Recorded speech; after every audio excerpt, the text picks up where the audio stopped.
Actually সেই সময়ে আমি প্রথম হাইব্রিড বীজ নিয়ে বাংলাদেশে মার্কেটে শুরু করি এবং প্রথম কোম্পানি হলো সাকাতা সিড কর্পোরেশন। 1962 সালে তখনকার EPADC, East Pakistan agricultural development corporation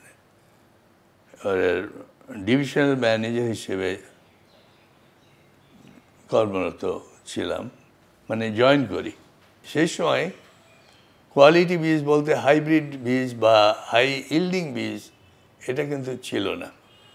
ছিল কি ওপি এবং অর্ডিনারি বীজ, যার কোনো জেনুইনিটি, পিওরিটি কোনো কিছু ছিল না। তো আমরা যখন বিভিন্ন জায়গাতে বিভিন্ন ফার্মারের সঙ্গে আলাপ করলাম, তখন সকলেই একই কথা যে তারা ভালো বীজের অভাবে তাদের প্রোডাকশানটা ভালো হয় না এবং অনেক সময় ফেলিওর হয়।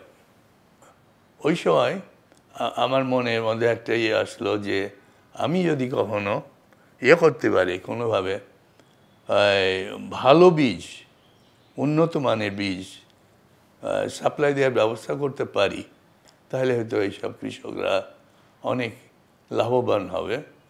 আমরা যখন স্বাধীন হই তখন হয়তো 7 কোটি আমাদের পপুলেশন, কিন্তু তখন আমাদের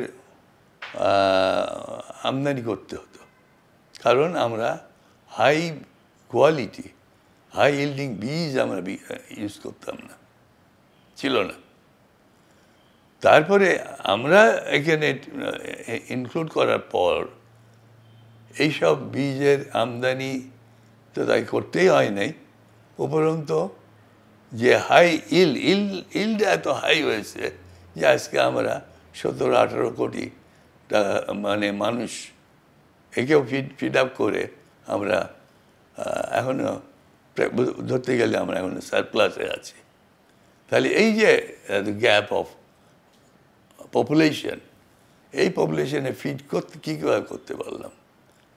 ইট is only because of the use of high yielding.